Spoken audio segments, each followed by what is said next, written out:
بسم اللہ الرحمن الرحیم۔ ناظرین، آج کا موضوع حضرت ابوذر غفاری کی علمی قابلیت اور زندگی کے علمی پہلو۔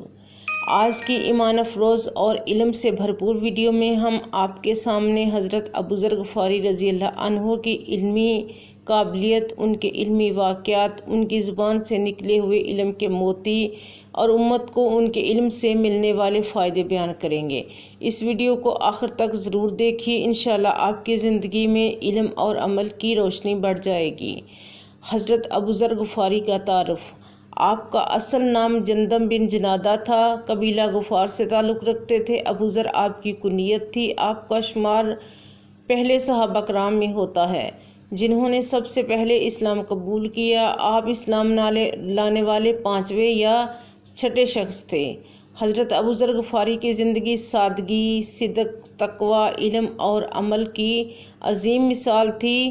حضور پاک صلی اللہ علیہ وآلہ وسلم نے ان کے بارے میں فرمایا، زمین نے ابوذر سے زیادہ سچ بولنے والا نہ اٹھایا اور نہ آسمان نے اس جیسا کوئی سچا شخص دیکھا۔ حضرت ابوذر غفاری کی علم دوستی۔ حضرت ابوذر غفاری نے رسول کریم صلی اللہ علیہ وآلہ وسلم سے براہ راست علم حاصل کیا۔ آپ رسول پاک صلی اللہ علیہ وسلم سے ہر موقع پر سیکھنے کے لیے سوال کرتے۔ علم کی پیاس ان کے دل میں ہمیشہ رہتی۔ انہوں نے علم کو سیکھ کر معاشرے تک پہنچایا۔ آپ اکثر فرماتے، اے لوگو، علم حاصل کرو، علم بغیر عمل کے فائدہ نہیں دیتا اور عمل بغیر علم کے رہنمائی نہیں دیتا۔ حضرت ابوذر قرآن کی تعلیمات اور احادیث کی روشنی میں زندگی گزارتے، اپنے قبیلہ اور دوسرے قبائل تک علم پہنچاتے۔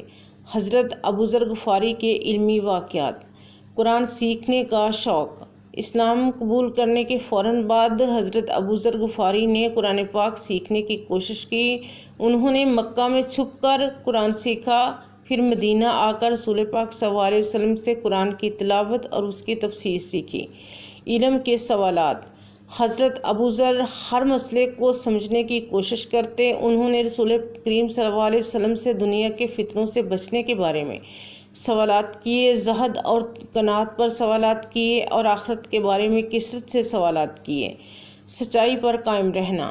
علم اور حق پر مضبوطی سے قائم رہنا ابوذر غفاری کی زندگی کا حصہ تھا۔ آپ نے ظلم کے خلاف آواز اٹھائی، مال و دولت کے فتنے پر علمی نکات بیان کیے اور ہمیشہ حق کی گواہی دی۔ حضرت ابوذر کے علمی اقوال۔ میرے دوست صلی اللہ علیہ وسلم نے مجھے وصیت کی تھی کہ حق بات کہنے میں کسی کی ملامت کی پرواہ نہ کرنا۔ دنیا کا مال دولت فتنہ ہے اور علم اس فتنے سے بچنے کی راہ دکھاتا ہے۔ میں نے رسول کریم صلی اللہ علیہ وسلم سے پوچھا، یا رسول اللہ، کون سا عمل افضل ہے؟ فرمایا، ایمان باللہ اور اس کی راہ میں جہاد۔ میں نے پوچھا، کون سا غلام آزاد کرنا افضل ہے؟ فرمایا، جو اس کے مالک کے نزدیک سب سے قیمتی ہو اور اس کی قیمت زیادہ ہو۔ میں نے رسول کریم صلی اللہ علیہ وسلم سے سنا، جس شخص کے پاس ضرورت سے زیادہ مال ہو اور وہ اسے خرچ نہ کرے، قیامت کے دن وہ مال سانپ بن کر اس کے گلے میں ڈال دیا جائے گا۔ حضرت ابوذر غفاری کی علمی قابلیت اور امت کو فائدہ۔ علم کا ذخیرہ محفوظ کرنا۔ حضرت ابوذر غفاری نے قرآن و حدیث کا علم نہ صرف سیکھا بلکہ آگے امت تک پہنچایا۔ ان کے علم سے تابعین اور بعد میں آنے والے علماء نے استفادہ کیا۔ علم اور عمل کا مثالی نمونہ۔ ان کی زندگی میں علم اور عمل ساتھ ساتھ چلتے تھے۔ انہوں نے کبھی علم کو چھپایا نہیں بلکہ صحیح وقت پر لوگوں کو حق کی نصیحت کی۔ زہد و قناعت سیکھنا۔ انہوں نے سکھایا کہ دنیا کا مال اصل علم والے کے دل کو نہیں بہکاتا بلکہ عام انسان کو اللہ سے قریب کر دیتا ہے۔ فتنوں سے بچنے کی تعلیم۔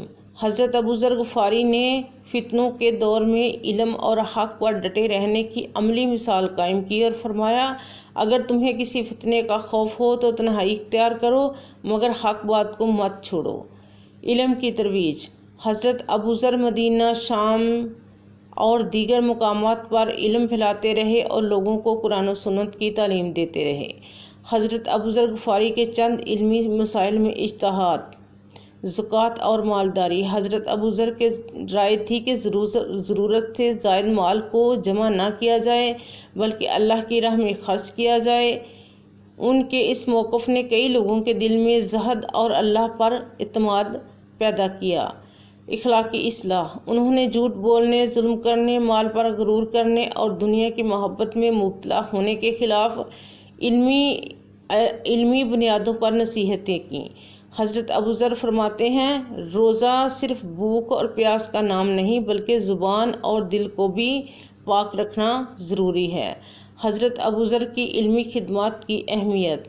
آپ نے اس بات پر زور دیا کہ علم کے بغیر عمل گمراہی پیدا کرتا ہے اور عمل کے بغیر علم بے فائدہ ہے۔ آپ نے دین کی تعلیمات کو سادہ انداز میں لوگوں تک پہنچایا تاکہ ہر شخص قرآن و سنت کی روشنی میں اپنی زندگی بہتر بنا سکے۔ آپ نے حق گوئی اور عدل کی تعلیم دی اور یہی تعلیمات امت کی اصلاح کا ذریعہ بنیں۔ آج حضرت ابوذر کی زندگی سے کیا سیکھیں؟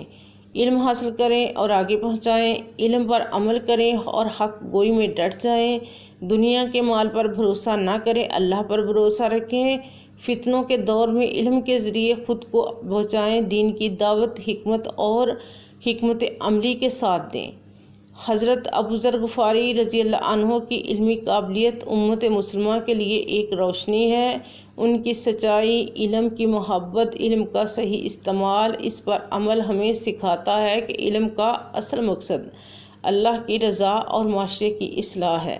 اللہ رب العزت ہمیں حضرت ابوذر کے نقش قدم پر چلنے کی توفیق دے اور اس پر عمل کرنے کی توفیق دے اور آگے پہنچانے کی توفیق دے، آمین۔